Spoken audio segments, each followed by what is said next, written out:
বাইরে ভাই, বাংলাদেশের ইতিহাসে সর্বোচ্চ পরিমাণে স্বর্ণের দামটা বেড়েছে। এখন একদম সাধারণ মানুষের নাগারের বাহিরেই চলে গিয়েছে। 22 ক্যারেটের এক ভরি স্বর্ণের দাম প্রায় 2.5 লাখ টাকার উপরে চলে গেছে, এরকম একটা অবস্থা। তো আজকে থেকে নতুন দাম নির্ধারণ করা হয়েছে বাংলাদেশে। তো আজকে যারা বাংলাদেশের 22 ক্যারেটের প্রতি গ্রাম স্বর্ণ ক্রয় করবেন 19,535 পয়সা, তাহলে 22 ক্যারেটের প্রতি এক ভরি স্বর্ণের দাম গিয়ে দাঁড়াবে 2,27,856 টাকার ভিতরে। 22 ক্যারেটে বেড়েছে 2,916 টাকা।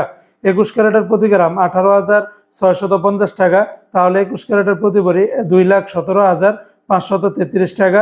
21 ক্যারেটে বেড়েছে 2,799 টাকা।